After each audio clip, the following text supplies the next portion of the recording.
এইটো ভাৰতবৰ্ষৰ গণতান্ত্ৰিক গোটেই পৰম্পৰাৰ কাৰণে অতি ভয়াৱহ। কাৰণ ইডি হওক, CBI, NIA এইবোৰক তেওঁলোকে চৰকাৰী তেওঁলোকৰ হাতিয়াৰ হিচাপে ব্যৱহাৰ কৰে, ব্লেকমেইলিঙৰ হাতিয়াৰ হিচাপে ব্যৱহাৰ কৰে। যেতিয়াই তেওঁলোকে কোনোবা এগৰাকী ব্যক্তিক অন্যায় কৰিবলৈ ইচ্ছা কৰে বা তেওঁৰ উত্থান বা তেওঁৰ বিভিন্ন ধৰণৰ প্ৰতিবাদী কথা বতৰাই চৰকাৰক হলঠেকত পেলায়, তেতিয়া তেওঁলোকক যিকোনো ধৰণৰ এনেকৈ কেছ জাপি দি তেওঁলোকক কৰায়ত্ব কৰে আৰু যেতিয়ালৈকে কেছ নিষ্পত্তি নহয় তেতিয়ালৈকে তেওঁলোকক জেলত ৰাখিব তেওঁলোকে পাৰে।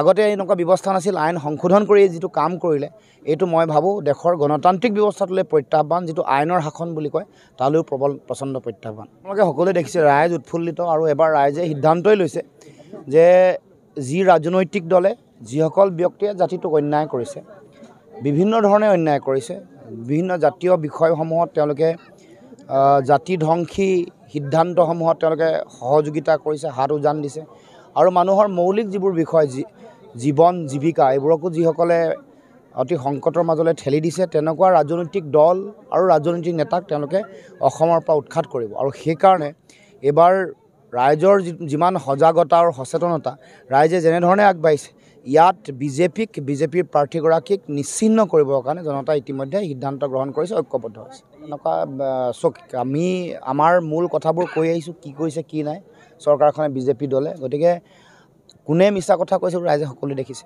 এইটো ভাৰতবৰ্ষৰ গণতান্ত্ৰিক গোটেই পৰম্পৰাৰ কাৰণে অতি ভয়াৱহ। কাৰণ ইডি হওক, CBI, NIA এইবোৰক তেওঁলোকে চৰকাৰী তেওঁলোকৰ হাতিয়াৰ হিচাপে ব্যৱহাৰ কৰে, ব্লেকমেইলিঙৰ হাতিয়াৰ হিচাপে ব্যৱহাৰ কৰে। যেতিয়াই তেওঁলোকে কোনোবা এগৰাকী ব্যক্তিক অন্যায় কৰিবলৈ ইচ্ছা কৰে বা তেওঁৰ উত্থান বা তেওঁৰ বিভিন্ন ধৰণৰ প্ৰতিবাদী কথা বতৰাই চৰকাৰক হলঠেকত পেলায়, তেতিয়া তেওঁলোকক যিকোনো ধৰণৰ এনেকৈ কেছ জাপি দি তেওঁলোকক কৰায়ত্ব কৰে আৰু যেতিয়ালৈকে কেছ নিষ্পত্তি নহয় তেতিয়ালৈকে তেওঁলোকক জেলত ৰাখিব তেওঁলোকে পাৰে।